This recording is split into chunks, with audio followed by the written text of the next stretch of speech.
Restez debout, si vous le voulez bien, pendant que nous courbons la tête pour un mot de prière.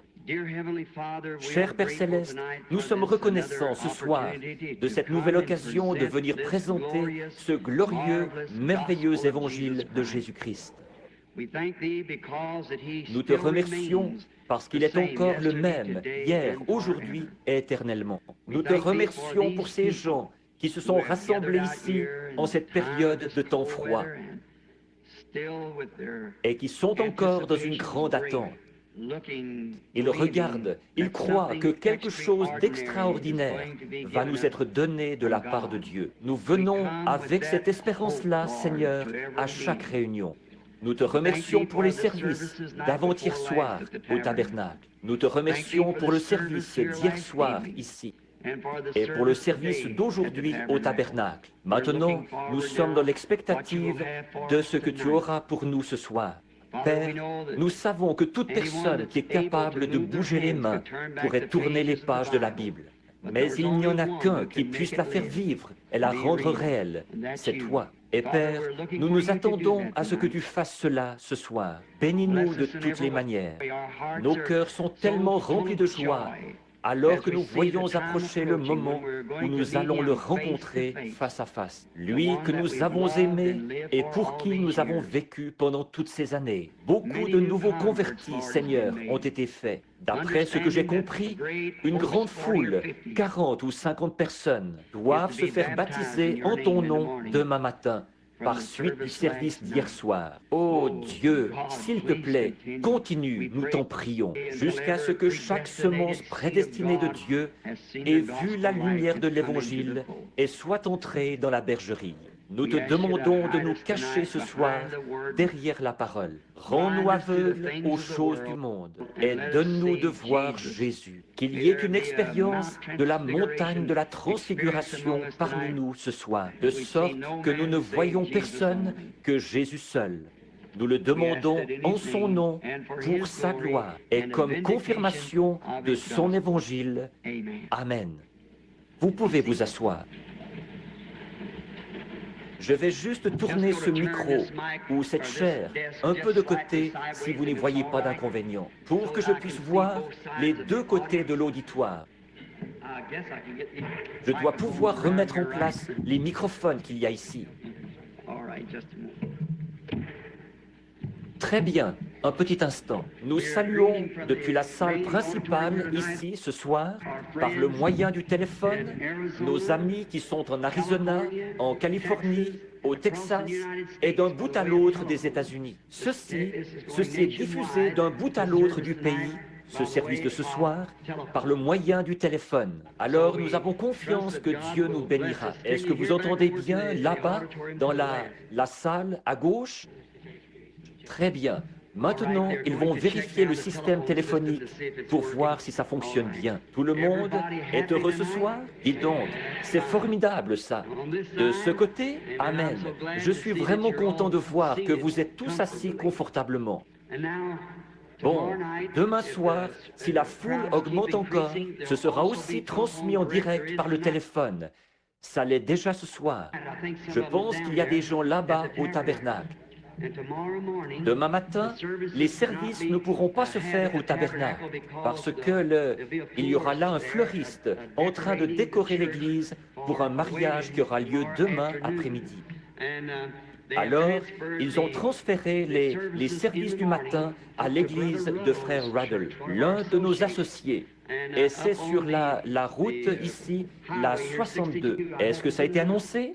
Ça a été annoncé. Et s'il n'y a pas assez de place pour tout le monde là-bas, nous prendrons ceux qui restent et nous enverrons un autre ministre chez frère Junior Jackson à Clarksville. La raison pour laquelle nous faisons ça chez frère Ruddle, c'est que c'est près d'ici et nous avons pensé que vous pourriez trouver le lieu plus facilement. Alors, nous allons arranger quelque chose d'une façon ou d'une autre. Et bien nous assurer de faire tous ces baptêmes demain. Et j'espère qu'il y en aura encore une centaine ou deux qui s'ajouteront à ceux-là qui se feront baptiser demain. Maintenant, demain soir, je n'aime jamais annoncer à l'avance le sujet d'une prédication.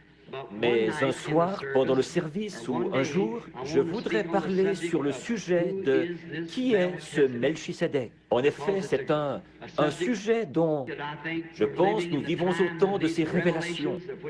Et c'est la question qui s'est posée tout au long de l'âge. Qui est cet homme? Et je crois que Dieu a la réponse. Qui il était? Certains ont dit un sacerdoce. D'autres ont dit un roi. D'autres, mais tant qu'il y a une question, il doit y avoir une réponse à cette question, une réponse qui est la bonne. Il ne peut pas y avoir une question sans qu'il y ait d'abord une réponse. Maintenant, nous avons confiance que Dieu nous donnera une bénédiction de sa parole ce soir, alors que nous la lirons. Et Billy m'a demandé de vous dire que vous aviez vraiment bien collaboré avec les gens ici, les préposés au stationnement, la police et tout. Continuez, c'est très très bien ça. Nous espérons voir le moment, peut-être dans un proche avenir, où nous pourrions peut-être apporter la tente ici en ville et la monter ici au stade de baseball, où nous pourrions rester pendant quelque temps, peut-être pour un réveil de 3 ou 4 semaines continuelles. Ici, on vient à peine de faire connaissance. Il faut déjà se dire au revoir et repartir. Mais j'aimerais venir lors d'un voyage pour un séjour long, à un moment où nous pourrions rester, qu'on ne soit pas obligé de s'arrêter au bout d'un soir ou deux, mais qu'on puisse vraiment rester et enseigner le jour et le soir, le jour et le soir continuellement. Peut-être que quelqu'un rentrera à la maison, nourrir les poulets, traire les vaches, et reviendra la semaine d'après pour continuer avec le service. J'aime ça.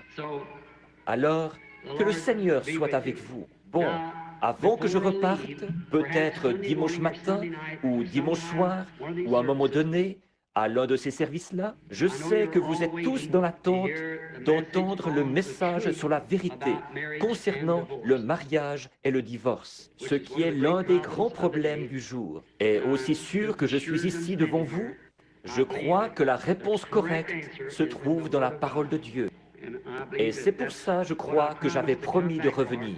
Et je pense bien, à ma connaissance, que pour autant que je sache, je voudrais tenir un autre service ici, à Jeffersonville, le dimanche de Pâques. Et nous, pour le service du lever du soleil, et puis celui du dimanche de Pâques. Alors, nous annoncerons ça à l'avance et nous essayerons d'obtenir peut-être la salle, si possible, ou un endroit pour le dimanche. Peut-être qu'on pourrait être là le samedi et le dimanche. Il va falloir que je fasse le voyage aller et retour en avion, parce que c'est tout près du moment.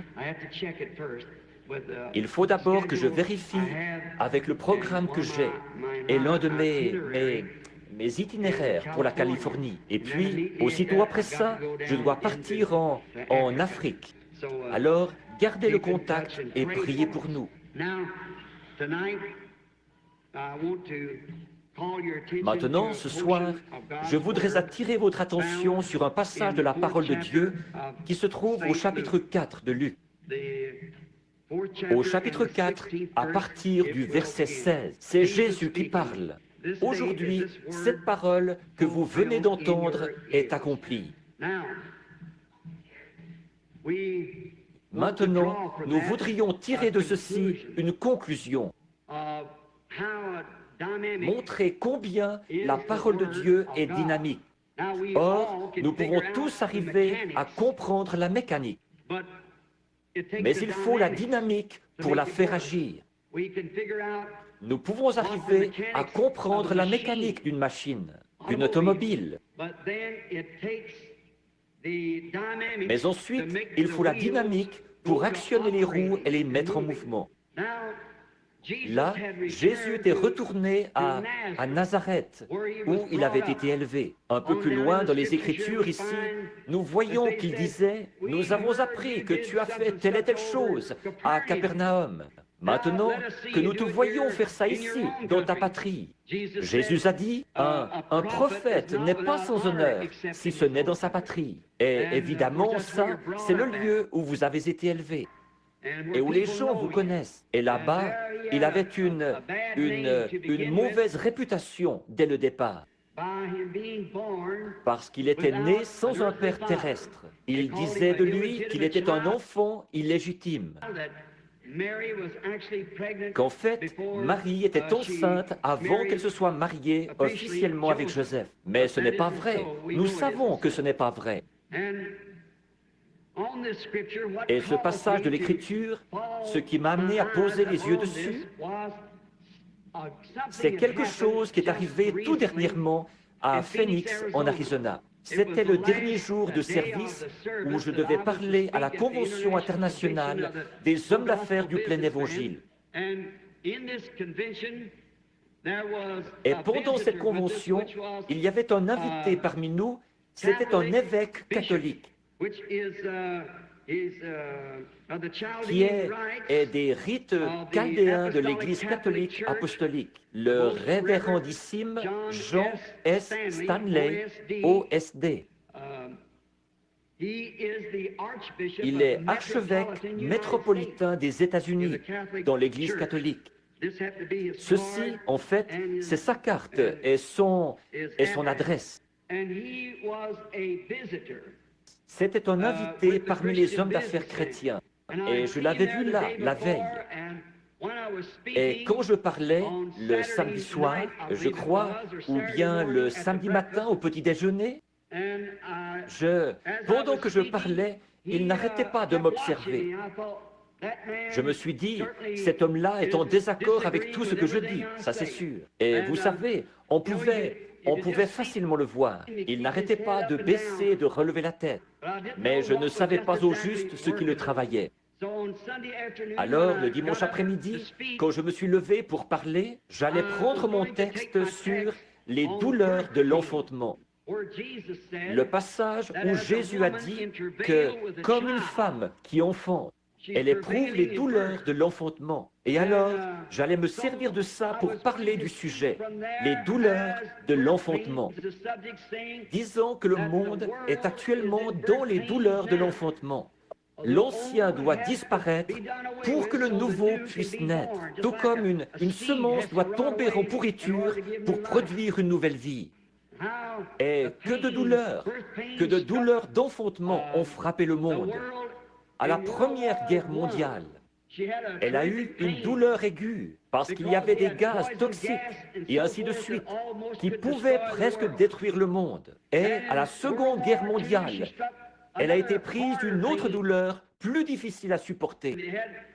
Il y avait des bombes de gros calibre et une bombe atomique aussi. Elle ne pourra pas supporter une autre douleur de l'enfantement. Avec ces missiles et ces choses qu'il y a aujourd'hui, guerre de plus la projettera dans l'espace. En effet, maintenant, elle va accoucher et il y aura une nouvelle terre.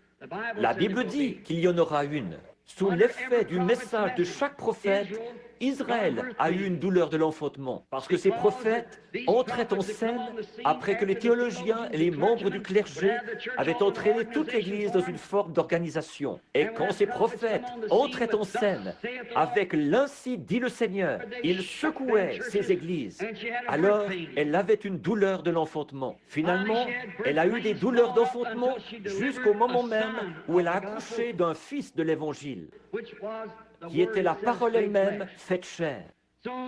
Ainsi, l'Église éprouve réellement ce soir les douleurs de l'enfantement de nouveau pour accoucher du Fils de Dieu qui doit revenir. Tous nos théologiens, tous nos systèmes, toutes nos dénominations sont complètement pourris en dessous de nous. Donc, nous éprouvons la douleur de l'enfantement. Et un médecin de Dieu provoque toujours sur l'Église une douleur plus violente. Mais au bout d'un moment, elle va accoucher d'une épouse. C'est ce qui amènera Jésus-Christ à son épouse. Et alors, je pensais que cet homme était vraiment très en désaccord avec moi. Quand je me suis levé pour prêcher ce message, j'ai ouvert ma Bible pour trouver la page. Et ma femme m'avait donné une nouvelle Bible pour Noël. Mon ancienne Bible a déjà une quinzaine d'années. Et elle était presque en morceaux. Les pages se détachaient chaque fois que je l'ouvrais. Par contre, je savais exactement où y retrouver chaque passage de l'Écriture. Donc, j'avais étudié avec beaucoup d'attention dans cette Bible-là. Et j'ai simplement pris la neuve parce que l'autre avait l'air trop usé pour que j'aille à l'église avec ça. Et comme j'allais prendre dans Jean, à l'endroit où le passage de l'Écriture se trouvait, j'allais lire au chapitre 16. Mais le verset que je cherchais n'était pas là. Alors je me suis dit, c'est bizarre. J'ai cherché de nouveau, ce n'était toujours pas là.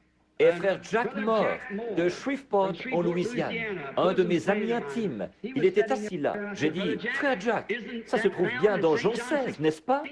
Il a dit, oui. Et ce prêtre catholique s'est levé de son siège sur l'estrade où une centaine de membres du clergé étaient assis. Il s'est approché pour venir auprès de moi avec toutes ses soutanes, ses robes, ses croix et tout. Il est venu tout près de moi et il a dit, mon fils, restez calme. Dieu se prépare à faire quelque chose. Je me suis dit, un évêque catholique qui me dit ça? Il a dit, lisez-le dans mon livre. Et j'ai lu le passage de l'Écriture dans son livre. J'ai pris mon texte et j'ai continué. J'ai prêché mon sermon. Après, quand j'ai eu terminé, il s'est levé, après que je suis parti, et il a dit, il y a une chose qui devra arriver. Après ça, ou bien l'Église devra sortir du gâchis dans lequel elle se trouve, ou bien c'est nous qui devront sortir du gâchis dans lequel l'Église se trouve. Donc, de deux choses l'une. J'étais en route pour rentrer, je retournais à Tucson ce soir-là. Les enfants réclamaient un sandwich. Alors je me suis arrêté à un petit kiosque pour acheter un sandwich.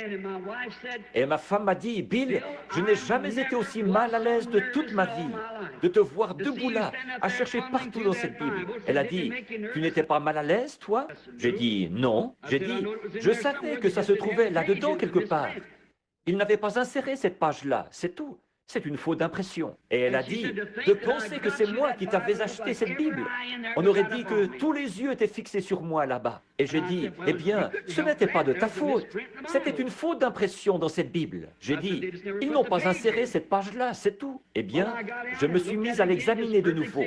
Elle était tout ce qu'il y a de plus parfait. Mais le chapitre 16 se termine, une partie, il y en a une partie qui s'arrête environ 3 pouces du bas. Et l'autre, le chapitre 17, de l'autre côté, fait la même chose. Et comme c'était une Bible neuve, ces 2 pages étaient parfaitement collées ensemble. Et je lisais dans le chapitre 17 au lieu du chapitre 16. Bon, j'ai dit, tout ça, c'est bien. Il y a une raison à ça.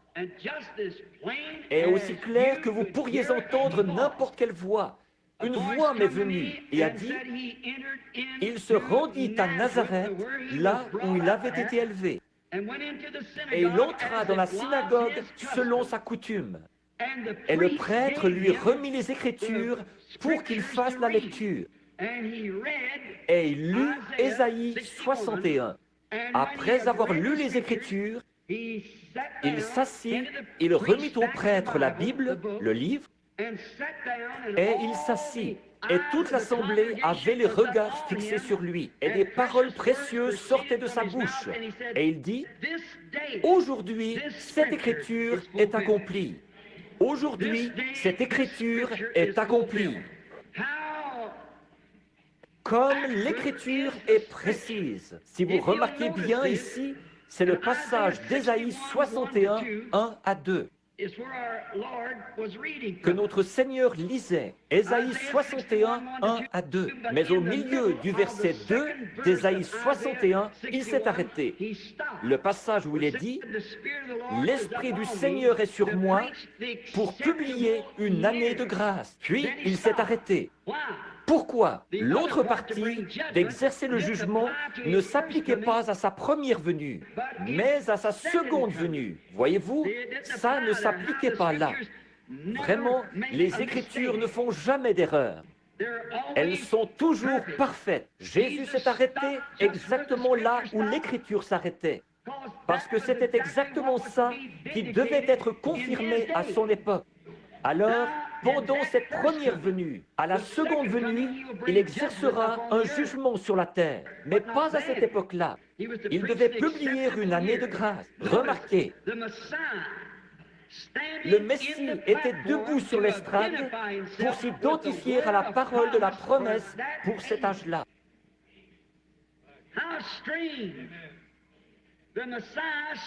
Le Messie se tenait là, debout devant l'Église. Et considérez ces précieuses paroles quand il dit ici, pour publier une année de grâce. L'année de grâce, nous le savons tous comme lecteurs de la Bible, c'était l'année du jubilé. C'était quand tous les esclaves et tous les prisonniers, ceux qui avaient été faits prisonniers, ils avaient dû donner un fils pour payer une dette, ou une fille pour payer une dette. Et ceux-ci étaient en esclavage. Peu importe depuis combien de temps ils étaient en esclavage, ou combien de temps ils étaient censés y rester. Quand arrivait l'année du jubilé, lorsque la trompette sonnait, tout homme pouvait être mis en liberté s'il voulait être mis en liberté. Vous étiez libre, vous n'étiez plus esclave. Par contre, si vous vouliez demeurer un esclave, alors il fallait qu'on vous conduise au temple, qu'on vous fasse approcher du poteau du temple. Et là, il prenait un poinçon et il perçait un trou à votre oreille. Après quoi, vous deviez servir ce maître jusqu'à la fin de vos jours. Quel exemple parfait de l'évangile de Jésus-Christ. Quand il est prêché, le temps de grâce, le temps du jubilé, n'importe qui, peu importe qui vous êtes, votre couleur, la dénomination dont vous faites partie, jusqu'où vous vous êtes enfoncé dans le péché, ou ce qui ne va pas avec vous, vous pouvez être mis en liberté. Quand vous entendez sonner la trompette de l'Évangile, vous êtes libre. Par contre, si vous tournez le dos au message et que vous refusez de l'écouter, remarquez, on vous perçait l'oreille avec un poinçon. Autrement dit, vous avez franchi la ligne qui sépare la grâce et le jugement. Et vous n'entendrez plus jamais l'Évangile. Vous n'irez jamais plus loin. Vous devrez être esclave du système dans lequel vous êtes jusqu'à la fin de vos jours. Si vous refusez d'écouter l'année de grâce. Or, l'autre partie, là, comme je l'ai dit, il n'avait pas à répondre à cela. En effet, c'est ce Messie qui doit maintenant venir. C'est à ce moment qu'il va exercer un jugement. Maintenant, comment est-il possible que ces gens n'aient pas reconnu qui il était? Comment est-il possible qu'ils n'aient pas reconnu ça? Comment est-ce possible alors que c'était si clairement mis en évidence et démontré? Comment est-il possible qu'ils n'aient pas vu alors qu'il... Quelle parole! Pensez-y! Aujourd'hui, cette écriture est accomplie devant vos yeux. Qui l'a dit? Dieu lui-même, qui est l'interprète de sa propre parole. Aujourd'hui, cette écriture est accomplie. Le Messie lui-même qui se tenait en présence de l'Assemblée, qui lisait une parole de la Bible se rapportant à lui-même et qui disait ensuite, aujourd'hui, cette écriture est accomplie. Et encore là, ils n'ont pas reconnu ce qu'il en était.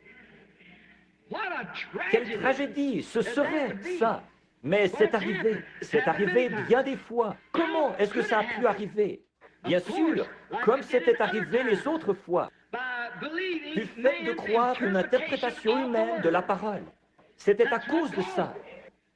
Ces croyants de cette époque-là, soi-disant croyants, ils acceptaient l'interprétation du sacrificateur, ce que lui, il avait dit au sujet de l'Écriture. Par conséquent, comme Jésus n'était pas dans leur rang du tout, ni dans aucune de leurs associations, il avait été excommunié de leur cercle. Et par conséquent, ils ne pouvaient pas l'identifier à eux, parce qu'il était différent d'eux. La personne de Jésus-Christ était tellement unique que personne n'aurait pu manquer de voir que c'était là le Fils de Dieu, parce qu'il était l'identification parfaite de l'Écriture qui avait été écrite à son sujet. Voilà la façon dont on reconnaît tout chrétien. Quand sa vie s'identifie avec les choses mêmes que le chrétien est censé faire, qu'il ait pu se tenir là et dire « Aujourd'hui, cette écriture est accomplie juste devant vos yeux. » C'était tellement frappant, c'était tellement clair, et pourtant ces gens ont mal compris. Pourquoi? C'est parce qu'ils avaient accepté l'interprétation d'une certaine classe de sacrificateurs qu'ils écoutaient. Et l'histoire se répète toujours. Et les Écritures ont plus d'un sens et plus d'une révélation qui s'y rattache. Par exemple, comme il est dit dans la Bible, que j'ai appelé mon fils hors d'Égypte, en parlant de Jésus. Consultez la note en marge là, et vous verrez que ça se rapportait aussi à Jacob, ce même passage de l'Écriture. Jésus était son fils majeur. Jacob était bien son fils, qu'il avait appelé hors d'Égypte. C'est ce que la référence de Scofield et toutes les autres références donnent pour ça, parce que c'est le passage de l'Écriture auquel ça faisait allusion. Donc, il y avait à ça un double accomplissement. Il y avait un accomplissement en Jacob qui avait été appelé à sortir et en Jésus qui avait été appelé à sortir. Et c'est pareil aujourd'hui. C'est pour ça que nous sommes dans la confusion autant que nous le sommes et que les gens n'arrivent pas à voir la vérité de Dieu. C'est pour ça qu'il y a trop d'interprétations humaines de la parole de Dieu. Dieu n'a besoin de personne pour interpréter sa parole. Il est son propre interprète. Dieu a dit au commencement que la lumière soit, et la lumière fut. Ça n'a besoin d'aucune interprétation. Il a dit, une vierge concevra, et elle l'a fait. Ça n'a besoin d'aucune interprétation. Alors que l'interprétation que Dieu donne de sa parole, c'est quand il confirme et qu'il prouve qu'elle est vraie. Voilà l'interprétation qu'il en donne. C'est en l'exécutant. Voilà où est l'interprétation de Dieu. Quand il exécute sa parole, il est en train de vous l'interpréter. Par exemple, s'il n'y avait jamais eu de lumière et qu'il dise que la lumière soit et qu'elle soit, ça n'a besoin de personne pour l'interpréter. Mais nous y mêlons des systèmes faits de main d'homme. Et quand on fait ça, on dérègle la chose. Ça s'est toujours passé comme ça. Mais je m'imagine encore combien ça a dû être impressionnant. Pensez-y, le Messie, pourquoi ne l'ont-ils pas reconnu? Parce que leurs conducteurs, ceux-là même qui auraient dû le reconnaître, qui auraient dû être versés dans l'Écriture, qui auraient dû comprendre les Écritures, ils ont déprécié cet homme. Et ils ont dit, il est un enfant illégitime au départ. Nous ne pourrions pas croire ça des années plus tard. Nous ne croyons pas ça. Nous serions prêts à mourir pour la cause, de soutenir qu'il était un fils né d'une vierge.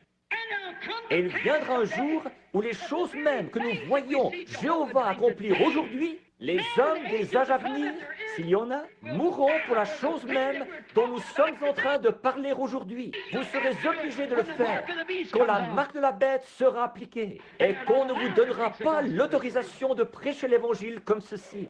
Quand cette grande union des églises se fera, ce qui est en train de se mettre en place maintenant pour former l'Église mondiale, vous devrez sceller votre témoignage de ceci avec votre propre vie. Il faut que vous y croyiez maintenant. Si ces sacrificateurs qui l'avaient condamné pouvaient ressusciter, ils ne le condamneraient pas. Mais vous dites, si j'avais été là, moi, j'aurais fait telle et telle chose. Eh bien ça, ce n'était pas votre âge, mais c'est maintenant votre âge. C'est maintenant le moment. Vous dites, eh bien, s'il était ici, la Bible dit, il est le même hier, aujourd'hui, éternellement, le même. Donc, il est ici, mais il est ici, alors que le monde a été civilisé, qu'il est devenu plus important, plus instruit. Il est ici sous la forme de l'esprit, qu'ils ne peuvent pas tuer ou mettre à mort. Il est mort une fois. Il ne peut plus mourir. Il devait être fait chair pour que Dieu soit mis à mort dans la chair à cause du péché. Mais cette fois-ci, il ne pourra plus jamais mourir. C'est le Saint-Esprit.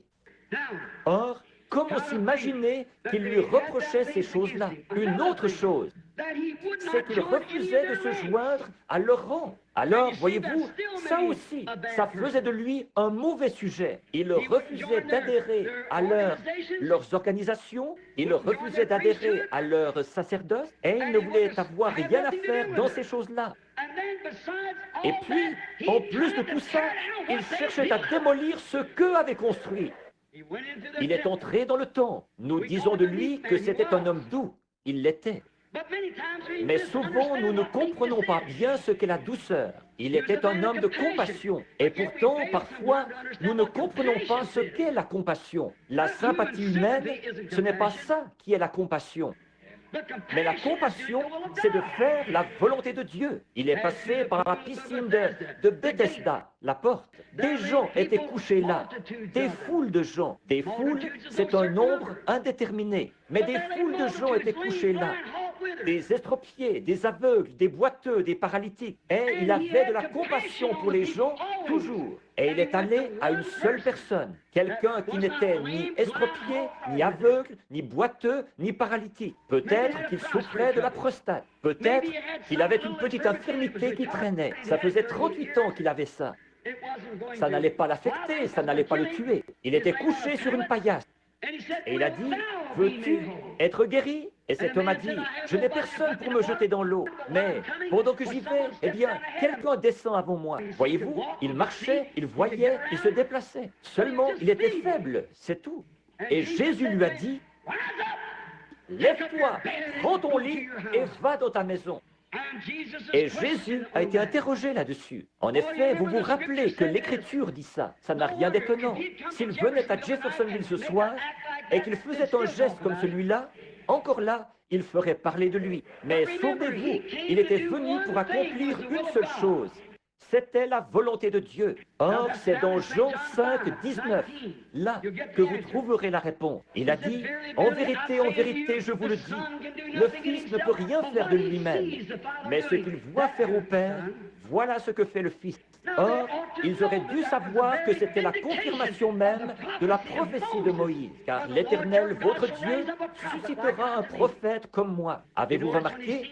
Quand il a vu cet homme, il a dit, Jésus savait qu'il était dans cet état depuis de nombreuses années. Voyez-vous, comme il était prophète, il a vu cet homme dans cet état. Il est allé là-bas et il s'est frayé un chemin en contournant ces gens. Il avançait à petits pas parmi la foule jusqu'à ce qu'il ait trouvé l'homme en question. Il est passé à côté des estropiés, des boiteux, des aveugles et des paralytiques. Et pourtant, c'était un homme plein de compassion. Mais la compassion, c'est de faire la volonté de Dieu. Alors, nous le retrouvons puisqu'il refusait de s'associer avec eux, qu'il ne voulait avoir rien à faire dans leur rang. Alors, c'était un indésirable. Il ne voulait avoir rien à... En plus de ça, un jour, il est entré dans le temple. Un homme est entré là et il a trouvé la maison de Dieu à peu près aussi souillée qu'elle l'est aujourd'hui. Ils achetaient, vendaient, changeaient la monnaie et il a renversé les tables où se trouvait la monnaie. Il a pris des cordes et les a tressées et il a chassé les changeurs du temple à coups de fouet et il les a regardés d'un regard furieux. Il a dit, il est écrit, Alléluia, la maison de mon Père est une maison de prière, mais vous en avez fait une caverne de voleurs. Et vous, par vos traditions, vous avez annulé les commandements de Dieu. Oh, est-ce qu'une bande de gens comme cela pourrait jamais croire en lui? Non, monsieur. Ils s'étaient tellement vautrés comme des cochons dans la boue de la société et dans la souillure de l'époque qu'ils étaient embourbés dans le carcan ecclésiastique à un point tel qu'ils ne pouvaient pas ressentir les vibrations de la puissance du Dieu Tout-Puissant. Ce n'est pas étonnant qu'une petite femme ait pu toucher son vêtement et être guérie par cela, alors qu'un soldat ivre a pu lui cracher au visage. Et il n'a senti aucune vertu. Ça dépend de votre façon d'aborder cela. Ça dépend de ce que vous cherchez. Quand vous allez à l'église, ça dépend de ce que vous cherchez. Maintenant, nous le voyons debout là-bas. Sans doute que les gens avaient déjà été mis en garde. Mis en garde. Les sacrificateurs avaient mis les gens en garde. Bon, il viendra ici le sabbat prochain. Et quand il viendra, ne l'écoutez surtout pas. Bon, vous pouvez bien venir vous asseoir, mais ne prêtez aucune attention à ce qu'il dira, parce qu'il ne fait pas partie de notre groupe. C'est un indésirable. Il n'a pas de carte de l'association. Il n'a même pas de papier d'une organisation avec lui. Il n'a rien de tout ça. Qu'est-ce qu'il est? Une espèce de renégat qui est né là-bas d'une naissance illégitime, dans la maison d'un charpentier, et dont la mère l'a conçu avant qu'il soit marié. Et ils essaient de camoufler la chose en disant que c'était quelque chose de surnaturel. Nous savons que quand le Messie viendra, il descendra des corridors du ciel. Il ira voir notre souverain sacrificateur et il dira, Me voici, Caïphe. Mais nous constatons que ce n'est pas comme ça qu'il a fait, parce que ce n'était pas comme ça que c'était écrit dans la parole. C'est une tradition faite de main d'homme qui les avait amenés à croire ça. La parole avait dit qu'il viendrait exactement comme il est venu. Et il s'est tenu là, il a lu la parole et il leur a dit, aujourd'hui, cette écriture est accomplie sous vos yeux. Et encore là, ils n'ont pas vu qui il était, n'ont pas reconnu qui il était, comme il l'avait fait dans tous les autres âges. Noé aurait pu dire la même chose le jour où il est entré dans l'arche et que la porte s'est fermée. Moïse aurait pu ouvrir cette fenêtre au sommet de l'arche, promener son regard dehors sur l'assemblée. Souvenez-vous, Dieu avait fermé la porte. Et il aurait pu dire, aujourd'hui, cette écriture est accomplie sous vos yeux. Mais à ce moment-là, il était trop tard pour eux. Il avait prêché pendant 120 ans pour essayer de les faire entrer dans ce bateau qu'il avait construit, en leur disant que l'Écriture avait dit « Ainsi dit le Seigneur, il va pleuvoir ». Seulement, ils avaient attendu trop longtemps. Mais Noé aurait aisément pu dire ça. En ce jour même, aujourd'hui, l'Écriture est accomplie.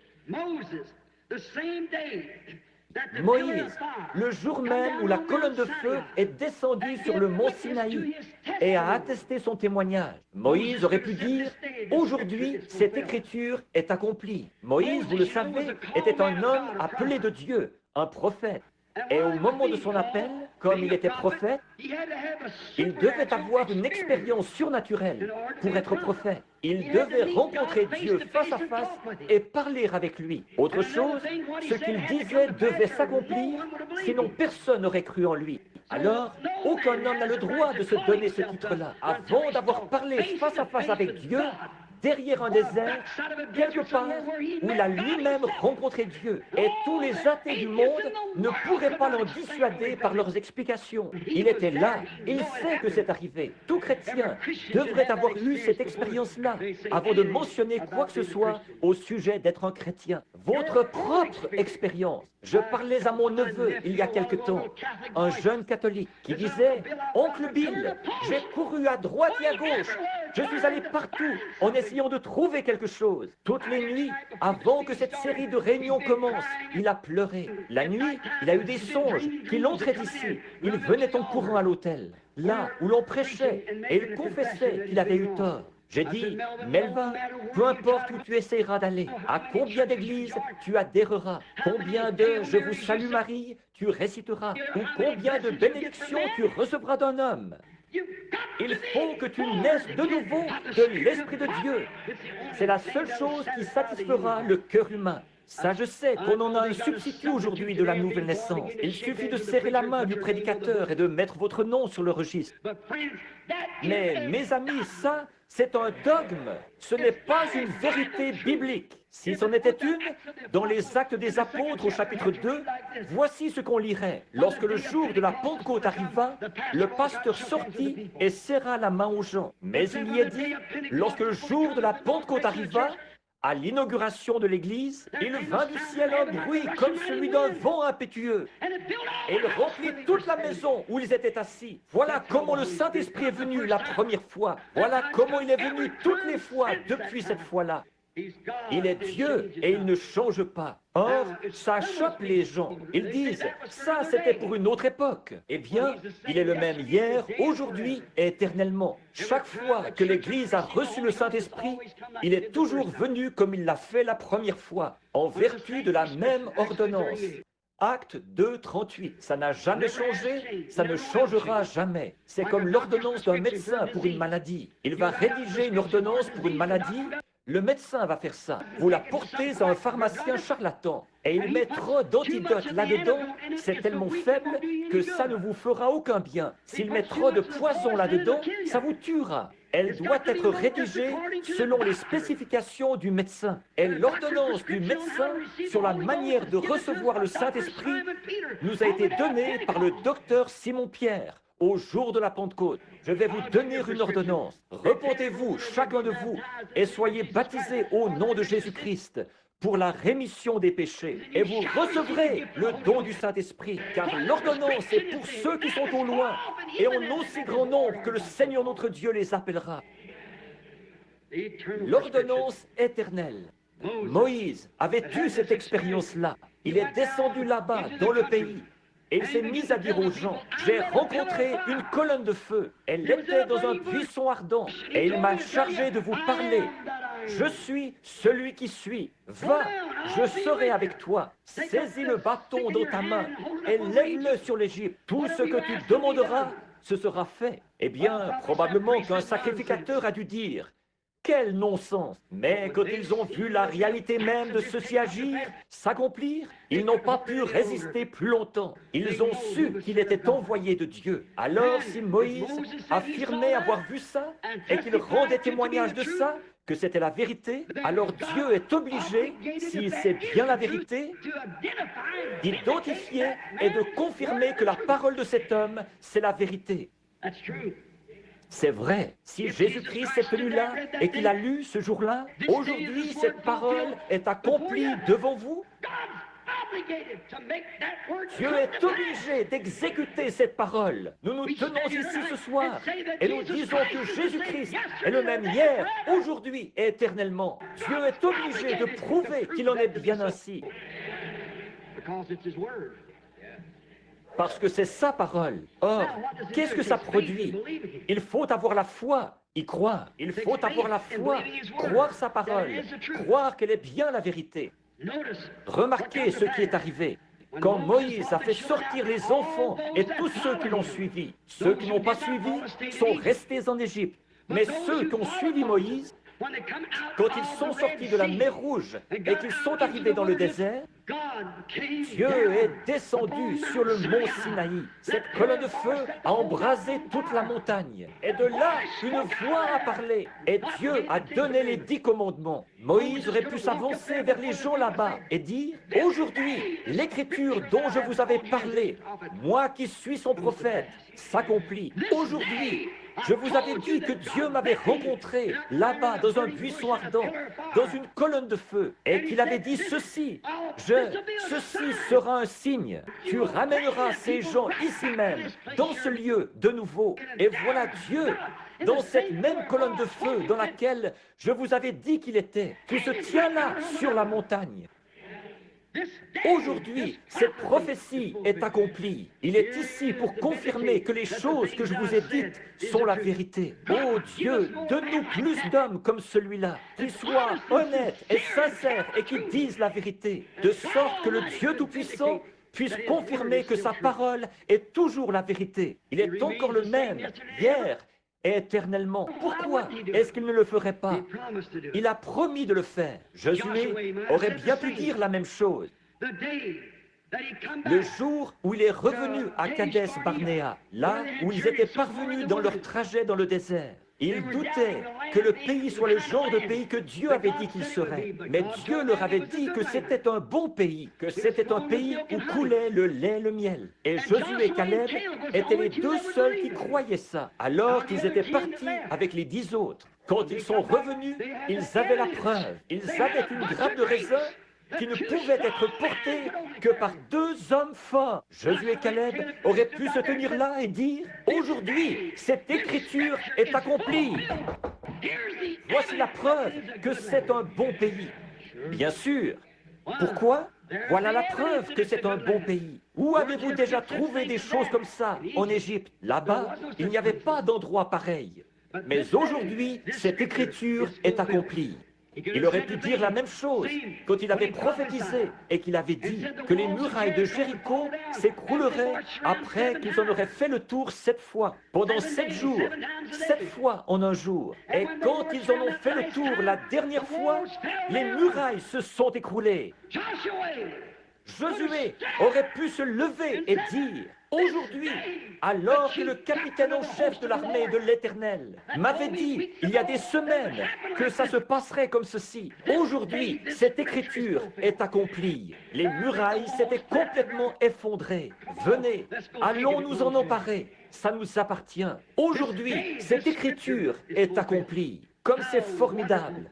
Des hommes de Dieu ont pris position pour les choses qui sont justes. Israël, au fleuve, quand ils allaient prendre possession du pays, Traverser. Comment vont-ils s'y prendre? C'est au mois d'avril. Il y a de l'inondation causée par la fonte des neiges là-bas en Judée.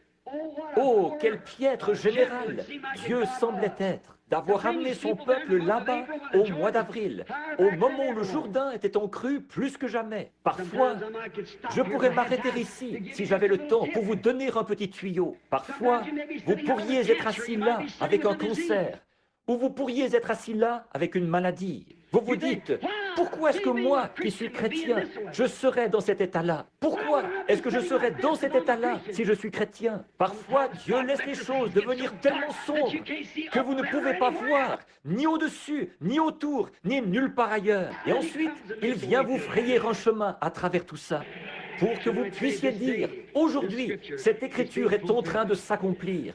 Ce qu'il avait promis de faire. Il a laissé les enfants hébreux entrer tout droit dans la fournaise ardente. Ils avaient dit, notre Dieu peut nous délivrer de ce feu de la fournaise. Mais quoi qu'il en soit, nous ne nous prosternerons pas devant votre statue. Quand ils sont ressortis de là, l'odeur de la fournaise sur eux, ou plutôt sans odeur de la fournaise sur eux, ils auraient pu dire, aujourd'hui, cette écriture est accomplie. Quand Daniel est sorti de la fosse au lion, il aurait pu dire la même chose. Jean-Baptiste, au bout de 400 ans d'enseignement ecclésiastique, ce n'est pas étonnant que cette église ait été en plein gâchis à cette époque-là. Quand il a paru dans le désert, au Jourdain, il aurait pu se tenir sur la rive, là, comme il l'a fait, et dire « Aujourd'hui, cette écriture, Ésaïe 40, est accomplie. » Je pourrais bien m'arrêter ici pour vous dire ce que ce vieux prêtre m'a dit. Il a dit « Mon fils, vous n'avez jamais terminé ce message. » J'ai dit « Ne bougez pas. » Il a dit « Vous voulez dire que ces pentecôtistes-là ne voient pas ça ?» J'ai dit « Non. » Il a dit « Moi, je le vois. » Et un prêtre catholique par-dessus le marché. Ah, il a dit, pourquoi n'avez-vous pas continué? J'ai dit, ne bougez pas. Il a dit, gloire à Dieu, je le vois. Et à peu près au même moment, le Saint-Esprit est descendu sur sa sœur, qui était assise là, à la réunion. Elle s'est levée en parlant en langues inconnues. Et elle a donné l'interprétation de la chose même dont nous parlions, le prêtre et moi, sur l'estrade. Une immense clameur s'est élevée dans toute l'église, dans tout le lieu. Ça s'est poursuivi jusque dans la convention d'Oral Roberts, la semaine dernière, ou la semaine avant la semaine dernière. On ne parlait que de ça à la convention. Ce prêtre qui, là, sous l'action du Saint-Esprit, il a été révélé dans l'auditoire par l'entremise d'une femme. C'était sa sœur, je crois, ce qui était en train de se passer là-haut sur l'estrade. La chose même que nous cachions a été révélée. Cette heure où nous vivons, aujourd'hui, cette écriture est accomplie. Aujourd'hui, les lumières du soir sont venues et nous ne les voyons pas. Remarquez, Jean a dit, aujourd'hui, je suis la voix de celui qui crie dans le désert. Comme l'a dit le prophète Ésaïe, préparez le chemin du Seigneur. Ils n'ont pas compris. Ils disaient, oh, tu es Jésus, tu es le Christ. Plutôt, il a dit, je ne suis pas le Christ. Il a dit, je ne suis pas digne de délier ses souliers. Mais il a dit, il est au milieu de vous quelque part.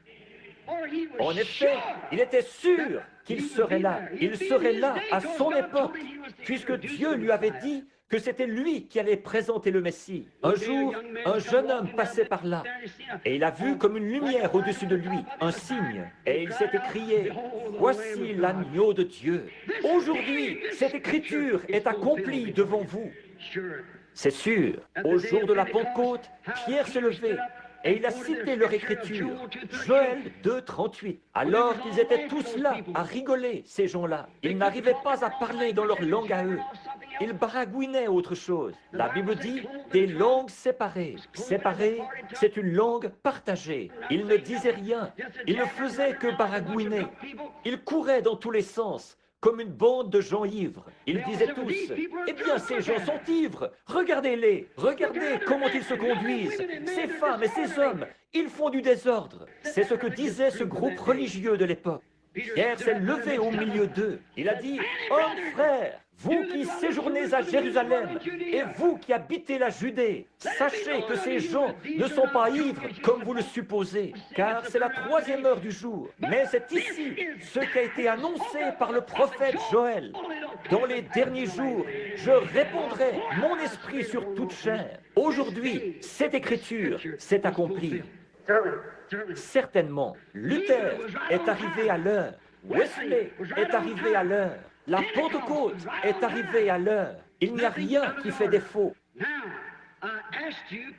Maintenant, je vous demande de considérer l'âge et le temps où nous vivons actuellement par rapport à la parole promise pour aujourd'hui. Si autrefois, dans les autres âges, des hommes ont pu dire « Aujourd'hui, cette écriture. Aujourd'hui, cette écriture. » Alors, qu'en est-il de l'écriture pour aujourd'hui? Qu'est-ce qui est promis pour aujourd'hui? Où en sommes-nous? À quelle heure vivons-nous? Alors que l'horloge indique, que l'horloge de la science indique. Minuit, moins 3. Le monde est affolé. L'Église est dans un lit de corruption. Plus personne ne sait où il en est. Il est quelle heure du jour? Qu'en est-il de l'écriture pour aujourd'hui? La situation de l'Église ou la situation de l'Église d'aujourd'hui. Dans le monde, la politique, notre système mondial, c'est pourri au possible. Je ne suis pas un politicien, je suis un chrétien. Mais ce n'est pas mon affaire de parler de politique. Mais je voudrais simplement dire qu'ils sont pourris des deux côtés. J'ai voté une seule fois, c'était pour Christ. Je ne peux pas faire autrement que de gagner. Le diable a voté contre moi et Christ a voté pour moi. Ça dépend du parti pour qui moi j'ai voté. Je suis content d'avoir voté pour lui. Que le monde dise ce qu'il voudra. Moi, je crois toujours qu'il est le même hier, aujourd'hui et éternellement. Il le prouvera. Certainement qu'il le prouvera. Certainement. L'augmentation de la criminalité, de la délinquance juvénile. Regardez notre nation, qui était autrefois la fleur de la terre. Notre grande démocratie a été créée à l'époque à la déclaration d'indépendance. La déclaration d'indépendance a été signée et nous avons eu une démocratie. Et nos illustres ancêtres et les choses qu'ils ont faites. Nous avions une grande nation, mais elle est maintenant en train de pourrir, de s'effondrer, de trembler et de s'écrouler. Et ils cherchent à imposer les gens pour obtenir de l'argent envoyé là-bas en vue d'acheter l'amitié de leurs ennemis. Et eux, ils nous renvoient ça en plein visage. Une première guerre mondiale, une deuxième guerre mondiale, et on se dirige encore vers une troisième. Certainement, la politique est pourrie, corrompue, pourrie jusqu'au trognon. C'est exactement ce que Matthieu 24 avait annoncé. Une nation s'élèverait contre une nation, un royaume contre un royaume. Toutes ces choses qui allaient se produire. Considérons ça maintenant. Très bien. Remarquez une autre chose. Les progrès de la recherche scientifique. Il fut un temps où, juste, mon grand-père allait voir ma grand-mère en char à bœuf. Maintenant, on a un avion à réaction, ou même un engin qu'on met en orbite dans les airs, dans l'espace. C'est grand. Qui donc avait dit ça? Dans Daniel 12, 4, il est dit « La connaissance augmentera dans les derniers jours. Nous voyons l'heure où nous vivons. » Remarquez maintenant la situation du monde, l'état de la science. Remarquez encore autre chose. Aujourd'hui, dans notre système d'éducation, maintenant, n'essayez pas de nier ça. J'ai des coupures de journaux.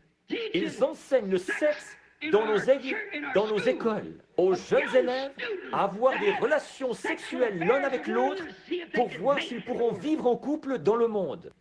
Oui, monsieur. Et que dire de notre clergé? Ce soir, j'ai un article du journal. À Los Angeles, en Californie, un groupe de membres du clergé, des baptistes et des presbytériens, des ministres, ils ont fait venir une bande d'homosexuels et ils ont eu des relations homosexuelles avec eux en disant qu'ils essayaient de les gagner à Dieu, alors que c'est l'une des malédictions de l'heure. Sodomite, même que les policiers ont procédé à leur arrestation. Alors, où en sommes-nous? Notre système tout entier est tombé en pourriture en dessous de nous. J'ai vu qu'il y a eu une augmentation de l'homosexualité aux États-Unis, que ça a augmenté de 20 ou 30% depuis l'an passé. Pensez à ça, des hommes qui vivent avec des hommes, tout comme ils le faisaient à Sodome. L'augmentation de la criminalité, de la délinquance juvénile. À quelle heure vivons-nous? Aujourd'hui, cette parole de prophétie est accomplie. Le monde religieux, l'Église elle-même, l'Église appelée à sortir, ce que nous appelons l'Église appelée à sortir, le dernier âge de l'Église, l'âge de l'Église pentecôtiste. Où en est-il? Il est dans l'Odyssée, comme le dit l'Écriture. Aujourd'hui, ils ont levé les barrières. Leurs femmes sont à moitié habillées, leurs hommes sont... C'est affreux. Certains d'entre eux qui se sont mariés 3 ou 4 fois, ils font partie du conseil des diacres et tout. Ils se sont relâchés et ont fait entrer la corruption parce qu'ils ont tenu conseil et ils se sont ralliés au monde. Et aujourd'hui, ils ont les meilleurs bâtiments qu'ils aient jamais eus. Quelque part, l'une d'elles est en train de construire une salle de 50 millions de dollars. 50 millions de dollars. Des pentecôtistes. Autrefois, ils étaient là, au coin, il y a 25 ans de ça, à battre du tambourin. Ils disaient, nous, parce que, dit l'Écriture, dans Apocalypse 3, tu es riche. Que tu dis? Je suis riche, je suis assise en reine, je n'ai besoin de rien. Et tu ne sais pas que tu es malheureuse, misérable, pauvre, nue, aveugle. Et tu ne le sais pas. Aujourd'hui, cette écriture est accomplie sous vos yeux. Amen. Amen, ça veut dire ainsi soit-il. Je ne me dis pas Amen à moi-même, mais je veux dire par là que je crois que c'est la vérité. Aujourd'hui, cette écriture est accomplie. L'Église pentecôtiste est dans un état de Laodicée. Oh, ils sautent, ils crient, et ils s'emballent encore pendant qu'il y a de la musique. Quand il n'y a plus de musique, ou de musique de beatnik, comme certains d'entre eux jouent et qu'ils appellent le christianisme, quand ça s'arrête, toute la gloire est partie. Voyez? Si c'est une vraie louange qui est de Dieu, il n'y a pas assez de sifflets, ni assez de puissance dans ce monde pour l'arrêter. Quand ça vient réellement de Dieu, ce qu'il faut, ce n'est pas de la musique entraînante. Ce qu'il faut, c'est que l'Esprit de Dieu descende sur elle. C'est tout ce qu'il faut. Il y a longtemps qu'ils ont oublié cela, parce qu'ils ont classifié le don du Saint-Esprit, le parler en langue, comme signe initial. Et j'ai entendu des démons et des sorciers parler en langue. Le Saint-Esprit, c'est la parole de Dieu en vous, qui s'identifie en acceptant cette parole. Sinon, ça ne peut pas être le Saint-Esprit. Si on dit que c'est le Saint-Esprit et qu'on renie une seule parole de cette Bible, ça ne peut pas être le Saint-Esprit. C'est ça la preuve. Si vous croyez ou pas, remarquez, un autre grand signe. Les Juifs sont dans leur patrie, leur propre pays, leur propre monnaie. Ils sont membres des Nations Unies. Ils ont leur propre armée. Ils ont tout. Ils sont dans leur patrie. Et Jésus a dit, apprenez du figuier la parabole qu'il vous offre. Voilà qu'ils sont rentrés là-bas dans leur pays. Aujourd'hui, cette écriture est accomplie. Les Juifs dans leur patrie. Aujourd'hui, cette écriture est accomplie. L'âge de l'église de Laodicée. Aujourd'hui, cette écriture, Matthieu 24, est accomplie. Le monde est dans un état de corruption. Toute la chose, nation contre nation, tremblement de terre en divers lieux, violents tourbillons qui s'abattent, qui secouent les nations et tout, de grandes catastrophes partout. Aujourd'hui, cette écriture est accomplie. Donc, nous avons vu l'état du monde, nous voyons où en est l'Église normale, l'organisation, la dénomination, nous voyons où elles en sont, nous voyons où en sont les nations. Et nous voyons qu'aujourd'hui, ces promesses sont accomplies. Bon, mais en ce jour-ci, il doit y avoir une super semence royale d'Abraham. C'est exactement ce qu'elle allait être. Elle allait être une épouse royale pour le fils royal promis. Comme je le disais hier soir, ce ne sera pas une semence naturelle, ce sera une semence spirituelle. Une épouse spirituelle doit être suscitée, qui sera la semence royale de la foi royale du fils royal d'Abraham. Elle doit entrer en scène dans les derniers jours. Et le temps et le lieu, c'est une promesse qui lui a été donnée. Selon Malachie 4, un passage de l'Écriture, il doit venir un message qui secouera le cœur des gens pour les ramener directement au Père apostolique. Quelqu'un doit entrer en scène. Quelqu'un avec la puissance d'Élie qui entrera en scène, un homme du désert qui paraîtra et qui aura un message qui ramènera tout droit à la parole de nouveau. C'est l'heure où nous vivons. Alors considérez maintenant, je vous le demande en cette heure, à vous ici, les gens de Jeffersonville. En 1933, la lumière surnaturelle qui est descendue là-bas sur la rivière, le jour où je baptisais 500 personnes au nom de Jésus-Christ, alors que j'étais un jeune homme d'une vingtaine d'années. Qu'est-ce qu'elle a dit, Jeffersonville? Qu'est-ce qui se trouvait là, au bas de la rue Spring? Alors que le courrier journal, je crois que c'est le Louisville Herald, qui a publié l'article là-dessus, ça a été transmis par la presse associée, jusque là-bas au Canada, le docteur Livey a découpé ça dans le journal, tout là-bas au Canada, en 1933, pendant que je baptisais la 17e personne, avec ce témoin au-dessus de moi. Et vous connaissez le reste de l'histoire. Pendant que j'étais là, en train de baptiser la 17e personne, une lumière est descendue du ciel. Elle brillait au-dessus de l'endroit, comme une étoile tombée du ciel. Une voix dit, comme Jean-Baptiste a été envoyé comme précurseur de la première venue de Christ. Ton message sera le précurseur de sa seconde venue dans le monde entier.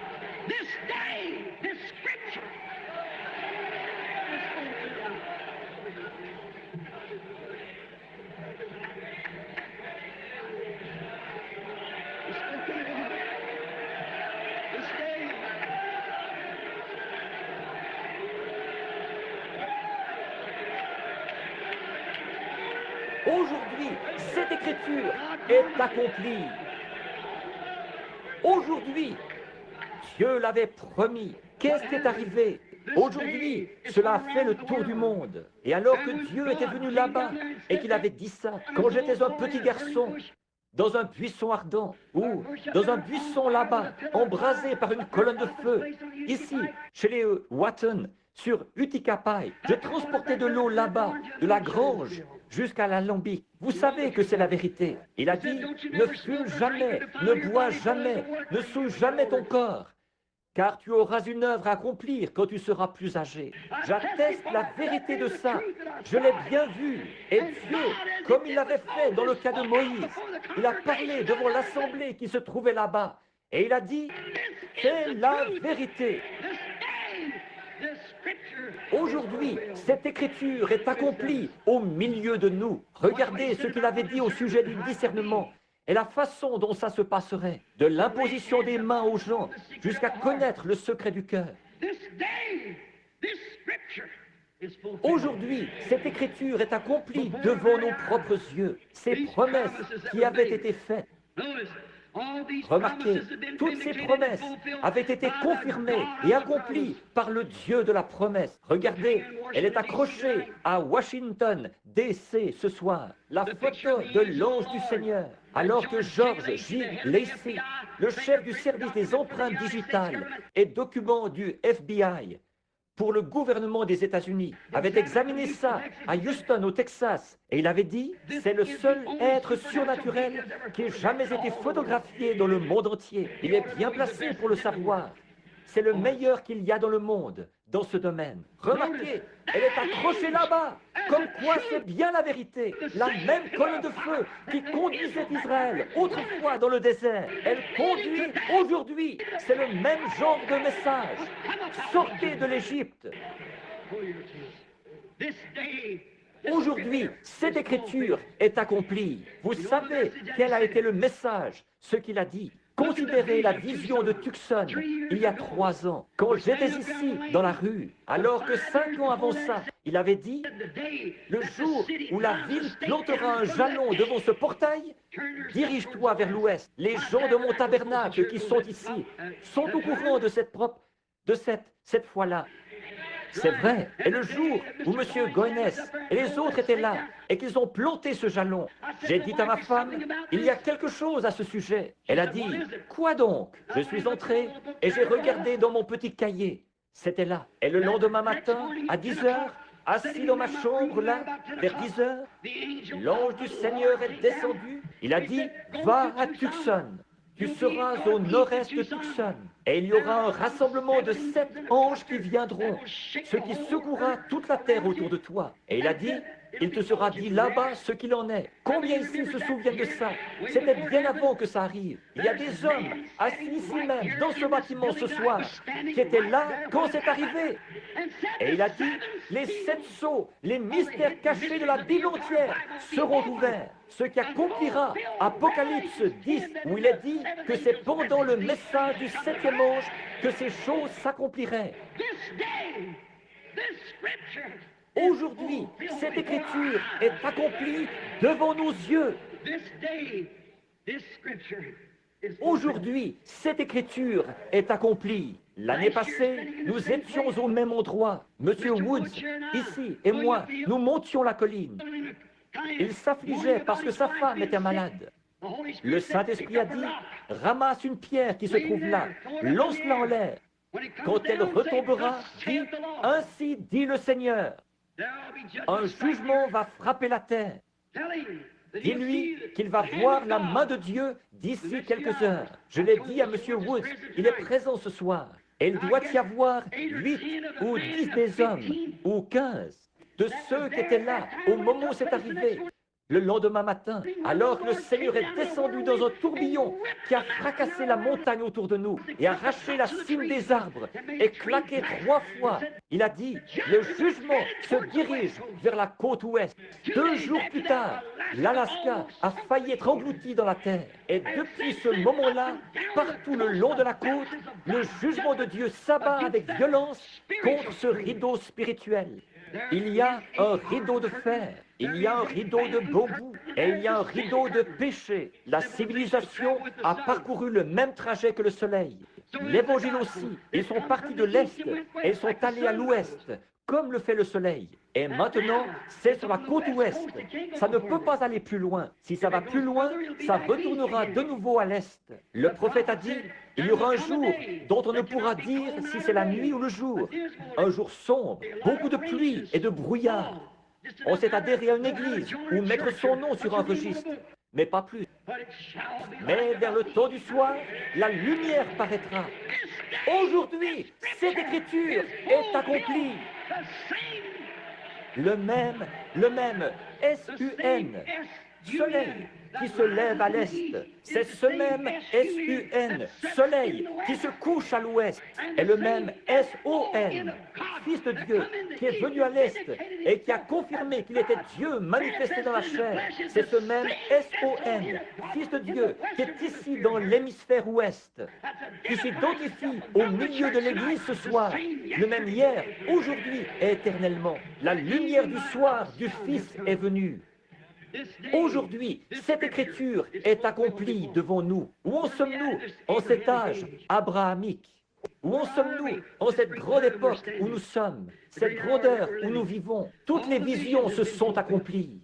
Et que dire de la foi où un jeune ministre de nos amis ici, d'une église sœur associée, Junior Jackson, est venu en vitesse nous voir un soir où j'étais là-bas.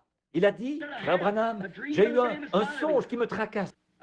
J'ai vu tous les frères rassemblés sur une colline. Et il a dit, sur cette colline, vous étiez en train de nous enseigner en vous référant à des lettres qui étaient inscrites. On aurait dit des lettres que le temps avait gravées dans le roc. Quand vous avez eu terminé ça, que tout ça a été terminé, vous avez dit, approchez-vous. Et nous nous sommes tous rassemblés là-haut. Il a dit, vous avez tendu le bras quelque part.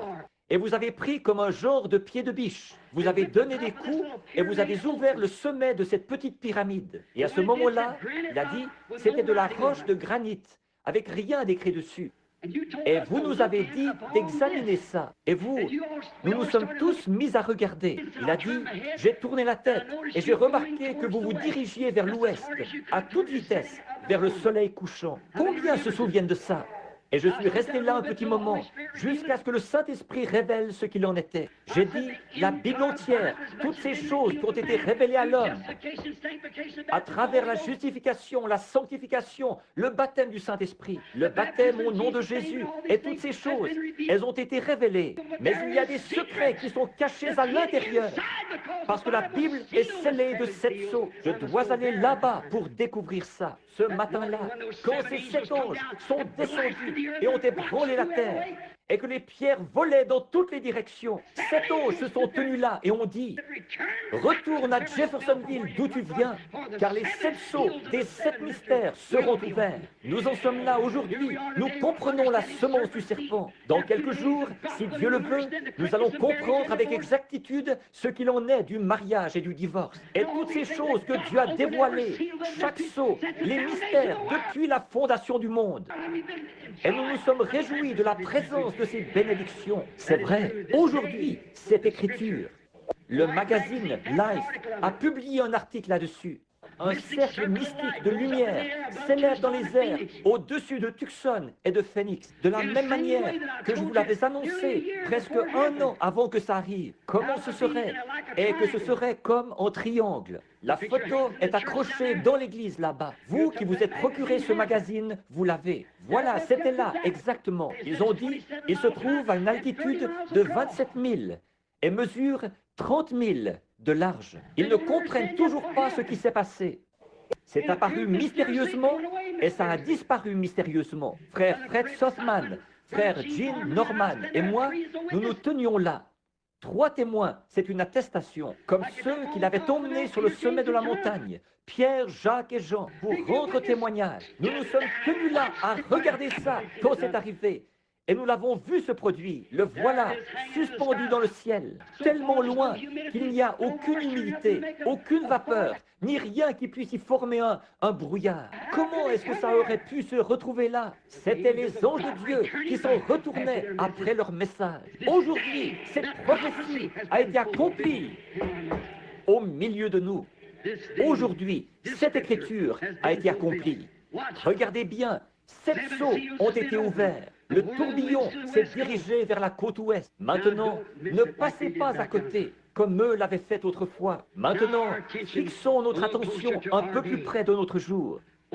Qu'est-ce que l'Écriture dit à propos d'aujourd'hui et à propos du temps où nous vivons? C'est Jésus qui parle. Je n'aurai pas le temps de les prendre tous, mais je voudrais prendre celui-ci avant que nous terminions. Jésus a dit dans Luc au chapitre 17, le verset 30, Jésus-Christ lui-même, la parole.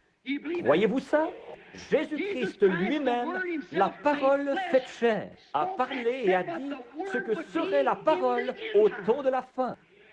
Quel serait le signe de la fin du monde? Il leur a dit qu'une nation s'élèverait contre une nation. D'autre part, il a dit ce qui arriva au jour de Sodome arrivera de même au jour où le Fils de l'homme sera révélé. Or, quand Jésus est venu sur la terre, il est venu en portant 3 noms de fils. Fils de l'homme, qui est un prophète, fils de Dieu et fils de David. Maintenant, il a vécu ici sur terre. Il n'a jamais dit qu'il était le fils de Dieu. Il disait, je suis le fils de l'homme. Jéhovah lui-même a appelé Ézéchiel et les prophètes fils de l'homme. En effet, il devait venir pour accomplir l'Écriture en tant que prophète. Moïse avait dit, l'Éternel, votre Dieu, suscitera un prophète comme moi. C'est pour ça qu'il ne pouvait pas être le Fils de Dieu là, parce qu'il était le Fils de l'homme. La parole est venue au prophète, et il était la parole dans sa plénitude. Fils de l'homme, le prophète majeur, non pas le prophète majeur, mais le prophète Dieu. La plénitude de la divinité était corporellement en lui. Donc, il était le Fils de l'homme. Maintenant, pendant 2000 ans, il s'est fait connaître à nous en tant que Fils de Dieu. Esprit. Et dans le millénium, il sera fils de David sur le trône. Ça, nous le savons tous, nous qui croyons les Écritures. Or, Jésus a dit, juste à la fin de cet âge de l'Église où nous vivons, que le Fils de l'homme serait de nouveau révélé de la même manière que ce qui s'était passé, comme ce qui était arrivé à Sodome. Observez historiquement comment il a exposé ça. Il a dit ce qui arriva au jour en premier de Noé. alors qu'ils mangeaient, buvaient, se mariaient leur fille. Ensuite, il en est venu en dernier au Fils de l'homme à Sodome. En effet, là-bas, il traitait avec les Juifs. Ici, à Sodome, il traite avec les gens des nations. Là-bas, il les a tous engloutis dans l'eau pendant le jugement. Ici, dans le cas des gens des nations, il les a tous brûlés au jour de Sodome. C'est vrai, le monde des nations a brûlé là-bas. Et il en sera de même quand le Fils de l'homme se révélera. Ce ne sera plus de l'eau, mais ce sera du feu cette fois. Jésus lisait dans la même Genèse 23 que nous lisons, quand il lisait au sujet de Sodome. Bon, nous reconnaissons la situation dont il est fait mention, l'état du monde de Sodome, des sodomites, l'état de Sodome. Tous, autant que nous sommes, nous pouvons dire Amen à ça.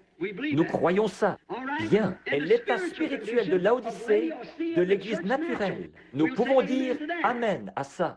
Et en admettre les signes. Nous savons que tous les signes sont là. L'Église est dans Laodicée. Nous savons ça. Nous savons que le monde est dans un état de Sodome. Pas vrai? Nous admettrons ça. Mais qu'en est-il du signe d'Abraham, de celui qui attendait le Fils promis? Ça, c'en était un autre. Souvenez-vous, il y avait un Sodome là-bas. Ils ont eu leur messager. Et Abraham a eu son messager. Abraham attendait jour après jour l'accomplissement d'une chose presque impossible. Sarah a 90 ans et lui a 100 ans. Conformément à la promesse de Dieu, il attendait toujours. Au milieu de toutes les critiques, il attendait ce fils-là. Et le véritable croyant aussi, il attend toujours le retour de ce fils promis. Remarquez, juste avant que le Fils arrive, un signe lui avait été donné. Le signe du Fils qui doit venir ne doit-il pas être révélé à la semence royale d'Abraham qui attend le Fils royal, comme il l'avait été à notre père Abraham dans le cas du Fils naturel? Jésus l'a dit ici dans Luc 17:30. Avant que ce temps-là arrive, que le Fils de l'homme se révélerait, comme il l'avait fait au jour de Sodome, avant la destruction de Sodome. Maintenant, nous attendons un signe. Considérons maintenant la situation de ce temps-là telle qu'elle était à Sodome. Remarquez, ils avaient tous sombré dans un état sodomite. Le monde. Je pense que l'un des cinéastes a réalisé un film il n'y a pas longtemps et j'ai eu l'occasion de le voir. C'était Sodome. Si jamais vous le voyez et qu'on n'en présente pas d'autres avec celui-là, allez le voir. C'est certainement une bonne image des États-Unis d'aujourd'hui. Hollywood, très précisément, même genre d'habillement et toutes les autres choses qu'ils faisaient à cette époque-là. De grandes beuveries et tout le reste, une secte de gens religieux, soi-disant religieux. Remarquez, et Sodome avait un témoin. C'était un homme qui s'appelait Lot, qui était tout simplement un neveu d'Abraham. Or, Abraham n'est pas descendu dans Sodome, ni lui, ni son groupe. Il avait un grand groupe avec lui, assez nombreux pour vaincre une douzaine de rois à leur armée. Donc, il avait un grand groupe avec lui. Et il était assis là, sous un chêne. Un jour où tout allait mal pour lui, personne ne voulait avoir de rapports avec lui. Mais il s'accrochait toujours à cette promesse. Soyez très attentifs là, avant que nous terminions. Pendant qu'il était assis là, 3 hommes sont venus vers lui à pied. 2 d'entre eux sont descendus dans Sodome et ont prêché l'évangile à ceux de là-bas pour qu'ils sortent de là, à Lot. Pas vrai? Mais il y en a un qui est resté avec Abraham. Remarquez, celui qui est resté avec Abraham, c'était Dieu lui-même. Les 2 autres, c'étaient des anges messagers. Or, là-bas à Sodome, ils n'ont pas fait de miracle. Ils les ont seulement frappés d'aveuglement. Et la prédication de l'Évangile les frappe toujours d'aveuglement. Maintenant, regardez le cadre dans lequel se situe cette époque-là. Il y a une église naturelle. C'est toujours en 3, comme je le disais hier soir, que Dieu est représenté. Il y avait les sodomites, les lotistes et les abrahamistes. Le monde est dans la même situation ce soir. C'est exactement là qu'il se situe. Permettez-moi de vous demander quelque chose. Regardez le cadre dans lequel se situe ceci maintenant. Abraham a appelé cet homme qui lui parlait Elohim. Le mot hébreu, Elohim, signifie celui qui est entièrement suffisant, celui qui est l'Éternel. Elohim, Dieu lui-même. Au commencement, Genèse 1 dit « Au commencement, Dieu ». Prenez le mot hébreu là ou plutôt le mot grec. Au commencement, Elohim créa les cieux et la terre. Et voici qu'il, dans Genèse, vers le chapitre 22, là, il dit encore, ou vers le chapitre 20, il a dit « Et cet homme-là, il l'a appelé du nom d'Elohim ». Pourquoi a-t-il fait ça? Dieu, représenté dans une chair humaine, qui s'est assis avec Abraham et qui a mangé un sandwich au veau. Il a bu du lait et mangé du pain. Dieu lui-même. Et il a disparu juste là, devant Abraham. Mais il lui a donné un signe. Remarquez. Et ce signe, c'était qu'il avait le dos tourné à la tente. Et souvenez-vous, Abraham, son nom était Abraham quelques jours avant ça. Et Sarah, c'était Sarai avant ça. S-A-R-A-I, tréma. Ensuite, S-A-R-A. Et d'A-B-R-A-M en A-B-R-A-H-A-M. Abraham, ça veut dire père de nation. Maintenant, soyez très attentifs là. Et nous allons voir dans quel cadre se situe l'heure où nous vivons actuellement, puisque Jésus nous a dit de nous attendre à voir ce cadre-là. Nous avons vu que tout le reste correspond bien. Maintenant, voyons ce qu'il en est de la semence royale. Quel cadre, eux, ils sont censés voir. Alors cet homme a dit, « Abraham, où est ta femme Sarah ?» Et Abraham a dit, « Elle est dans la tente derrière toi. » Or, elle, il ne l'avait jamais vue. Comment savait-il que son nom à lui était Abraham? Comment savait-il que son nom à elle était S-A-R-A? Abraham, où est ta femme Sarah? Il a dit, elle est dans la tente derrière toi. Il a dit, je, un pronom personnel. Je vais te visiter selon la promesse. Ta femme va avoir ce bébé. Tu m'as fait confiance, maintenant je vais l'accomplir. Et Sarah, qui était derrière, dans la tente, a écouté indiscrètement ou à tendre l'oreille, ou le nom que vous donnez à ça, a écouté de l'intérieur de la tente, elle a ri par en dessous et elle a dit, « Voilà que moi, une vieille femme comme je suis, j'aurai du plaisir avec mon Seigneur, alors que lui, là-bas, il est vieux aussi, il a 100 ans, alors qu'il y a bien des années que ce n'est pas arrivé, ça. » Et cet homme, H-O-M-M-E, qui était assis là en train de manger dans une chair humaine, qui buvait et mangeait comme un homme ordinaire, avec de la poussière sur ses vêtements, et il avait de la poussière sur ses pieds, et Abraham a lavé ça. Dieu lui-même, il a promené le regard, et il a dit, « Pourquoi Sarah a-t-elle ri là dans la tente en disant ceci ?» Il savait, il pouvait discerner les pensées de Sarah dans la tente derrière lui. Pas vrai? Maintenant, quand la semence royale d'Abraham est venue sur terre, lui, quel signe est-ce qu'il a montré? Le Fils de l'homme. Simon s'est approché de lui un jour. C'est André qui l'avait amené. Il a dit, « Ton nom est Simon, tu es le fils de Jonas. » Qu'il a dit, « Voyez, ça a fait de lui un croyant. » Philippe est allé chercher Nathanaël et il est revenu. Il lui avait dit, « Viens voir un homme, celui que nous avons trouvé, Jésus de Nazareth, fils de Joseph. » Il a dit, « Un instant là, peut-il venir quelque chose de bon de ce fanatisme ?» Il a dit, « Viens voir. » Alors, quand Philippe est arrivé en présence de Jésus avec Nathanaël, Jésus a regardé celui-ci et il a dit, « Voici un Israélite dans lequel il n'y a point de fraude. » Il a dit, « Rabbi, quand m'as-tu connu ?» Il a dit, « Avant que Philippe t'appelle, quand tu étais sous l'arbre, je t'ai vu. » Il a dit, « Rabbi, tu es le Fils de Dieu, tu es le roi d'Israël. » Quand la petite femme au puits, dans son état d'immoralité, est arrivée dans un petit décor semblable à ceci pour puiser de l'eau, Jésus avait envoyé ses disciples acheter des vivres. Quand elle s'est approchée pour puiser de l'eau, il a dit, « Femme, apporte-moi à boire. » Elle a dit, « Vous n'avez pas coutume de dire ce genre de choses. Il y a de la ségrégation ici. Vous, les Juifs, là, vous n'avez rien à faire avec nous, les Samaritains. Nous nous n'avons rien à faire avec vous. Il a dit, mais femme, si tu savais à qui tu parles, c'est toi qui me demanderais à boire. Je te donnerai des eaux qu'on ne vient pas puiser ici. Il a découvert quel était son état, ce qu'il en était. Il a dit, va chercher ton mari et viens ici. Elle a dit, je n'ai pas de mari. Il a dit, tu as dit la vérité, tu en as eu 5, et celui avec qui tu vis maintenant n'est pas ton mari. Elle a dit, monsieur, je vois que tu es prophète. Nous savons que quand le Messie sera venu, il nous annoncera ces choses. Jésus a dit, je le suis là-dessus. Elle est allée à la ville en courant et elle a dit, venez voir un homme qui m'a dit ce que j'ai fait. Ne serait-ce point le Messie? Regardez bien, il a fait ça devant les Juifs et devant les Samaritains, mais jamais devant les gens des nations. Les gens des nations, c'est nous. À cette époque-là, nous étions des païens, des autres nations. Nous nous promenions avec une massue sur le dos. Nous adorions des idoles. Nous n'attendions pas du tout un Messie. Il apparaît uniquement à ceux qui l'attendent.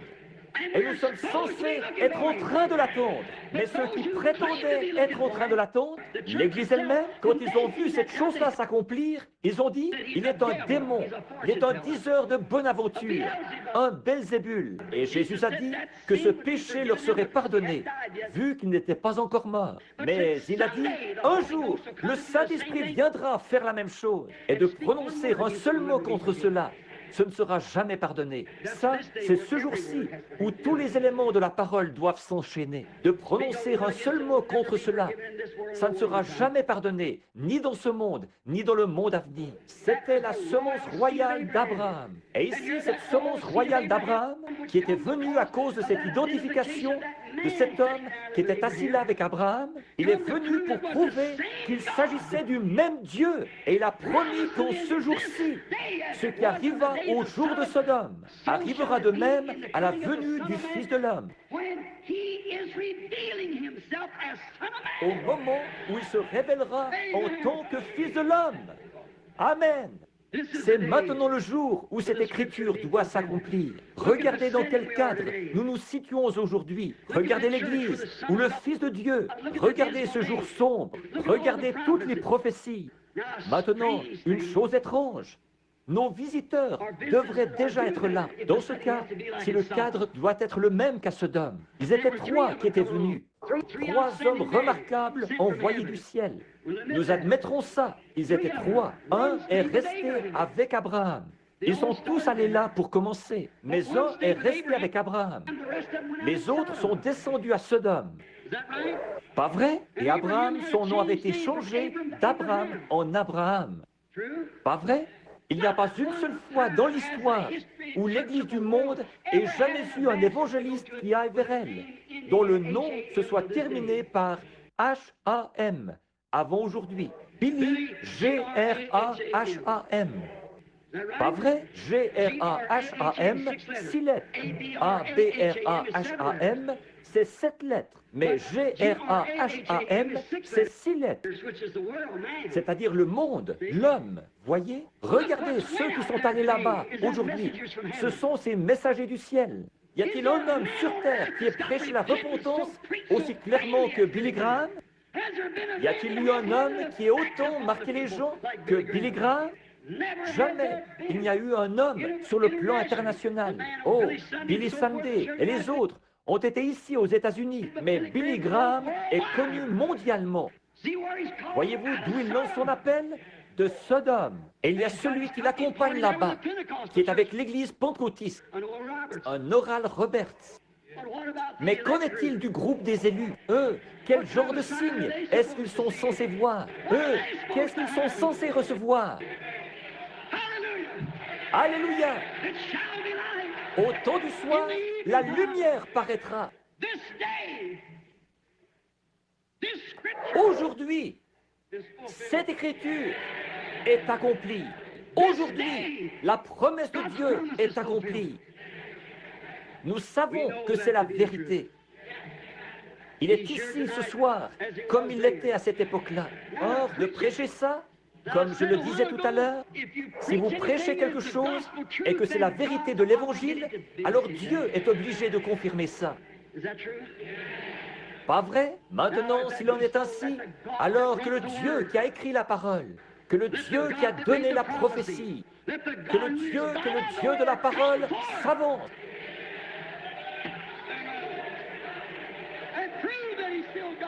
et prouve qu'il est toujours Dieu. Comme Élie était monté sur la montagne, il observait.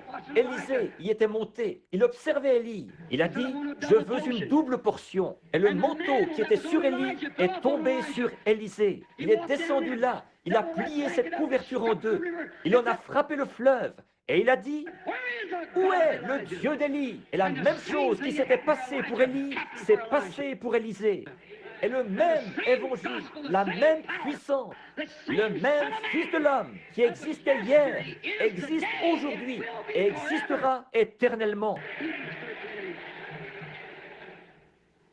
Hébreux 13, 8. Croyez-vous ça? Alors je vous demande ceci. Je ne peux pas être lui, mais il est ici. Nous ne sommes qu'un porteur. Certains d'entre vous dans l'auditoire qui êtes malades et affligés et qui savez que je ne vous connais pas, que Dieu maintenant, si je peux m'humilier suffisamment, priez et demandez à Dieu. Je ne pense pas, il n'y a pas de carte de prière dans le bâtiment, n'est-ce pas? Non, nous n'avons distribué aucune carte de prière. Nous allons faire une réunion de prière ou de guérison des malades à l'église. Mais vous, priez, qui savez que je vous suis totalement inconnu. Voyez, vous me connaissez, vous de Jeffersonville. Je ne veux pas que ce soit les gens de Jeffersonville qui fassent ça. Je veux que ce soit les gens qui viennent de quelque part ailleurs. Voyez si Dieu révèle toujours. Voyez s'il est toujours le même, hier, aujourd'hui et éternellement. Faites comme la petite femme avait fait. Il passait. Elle s'est dit, je crois en cet homme. Elle avait une perte de sang. Elle s'est dit, si je peux toucher le bord de son vêtement, je crois que je serai guéri. Pas vrai? À cause de sa foi, ce jour-là, l'Écriture s'est accomplie. Il a pansé le cœur de ceux qui avaient le cœur brisé. Il a guéri les malades et les estropiés. Quand elle a touché son vêtement et qu'elle est allée s'asseoir, il s'est retourné et il a dit, qui m'a touché? Comment est-ce qu'il a bien pu savoir ça dans cette immense foule? Probablement 30 fois plus de gens qu'il y en a ici ce soir. Des milliers. Comment est-ce qu'il a su ça? Il a dit, qui m'a touché? Il n'a pas dit ça juste pour le plaisir de le dire. Il l'a dit parce que c'était vrai. Alors il a dit, qui m'a touché? Tout de suite, il a regardé autour de lui et il a vu la petite femme à l'endroit où elle se trouvait assise ou debout. Quelle était la position dans laquelle elle se trouvait. Et il lui a dit que sa perte de sang s'était terminée. Ça, c'était Jésus hier. C'est lui aujourd'hui. Vous croyez ça? Je ne vous connais pas. Dieu, lui, vous connaît. Mais vous avez des douleurs aux côtés qui vous dérangent. C'est exact. Vous êtes assis là, en train de prier pour ça. Est-ce que je vous suis inconnu? Que nous sommes des inconnus l'un pour l'autre? Levez-vous si c'est le cas.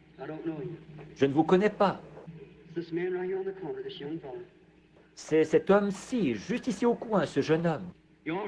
Vous avez aussi mal à la gorge. C'est exact. Vous êtes en train de prier pour ça. Vous êtes dans un état de grande nervosité à cause de quelque chose. Vous allez être obligé de quitter cette série de réunions parce que vous êtes ministre. Vous avez des obligations, des choses dont vous devez vous occuper. C'est exact. Oui. Croyez-vous que Dieu sait qui vous êtes, Monsieur le révérend Smith? Maintenant, vous pouvez aller être guéri. Jésus-Christ vous a guéri. Allez à votre réunion. Votre gorge ne va pas vous déranger. Qui a-t-il touché?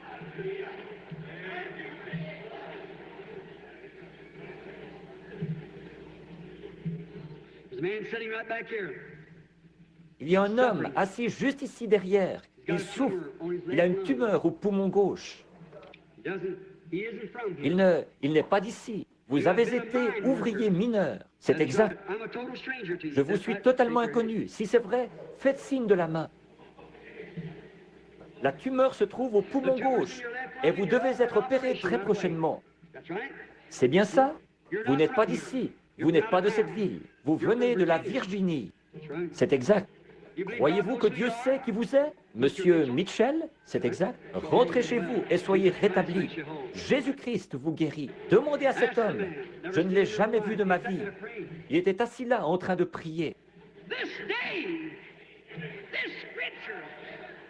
Aujourd'hui, cette écriture, voici une dame assise juste ici, derrière moi, comme Sarah qui était dans la tente.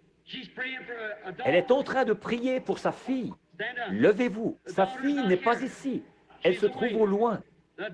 Sa fille, vous êtes dans le même cas que cette femme, quand elle était venue à Jésus, parce qu'une femme était tourmentée de diverses façons par un démon. Cette jeune fille est possédée du démon. Elle n'est pas ici. Elle est vous venez de la Caroline du Nord. Croyez-vous ça? Et c'est la vérité, n'est-ce pas, Madame Horsdorf? Vous pouvez rentrer chez vous. Si vous croyez de tout votre cœur, vous trouverez votre fille comme elle. Elle l'avait trouvée quand Jésus-Christ, autrefois, avait dit qu'elle était guérie. Aujourd'hui, cette écriture, le signe de Sodome, le signe de la super semence, le signe de l'Église naturelle. Aujourd'hui, cette écriture est accomplie au milieu de vous. Le croyez-vous? Voulez-vous l'accepter maintenant même comme votre sauveur, votre guérisseur? Levez-vous, chacun de vous, dites, j'accepte ma guérison, je l'accepte comme mon sauveur, je l'accepte comme mon roi.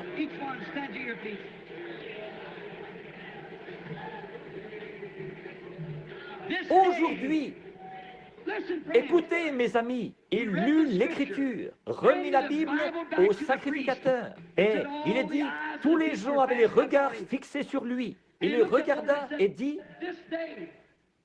aujourd'hui, cette Écriture est accomplie. J'ai lu l'Écriture avec une douzaine ou plus de preuves que nous vivons au dernier jour, la génération qui verra le retour de Jésus-Christ sur la terre. Et je vous dis ce soir de nouveau, aujourd'hui, cette Écriture est accomplie devant vous. Vous qui êtes à Tucson, vous qui êtes en Californie, vous qui êtes à New York, ceux qui nous sont reliés par le téléphone, aujourd'hui, cette écriture est accomplie devant vous. Réjouissons-nous et soyons dans l'allégresse, car les noces de l'agneau sont proches, et son épouse à elle, son épouse à lui, s'est préparée. Levons les mains et donnons-lui gloire, vous tous les peuples. Que Dieu vous bénisse.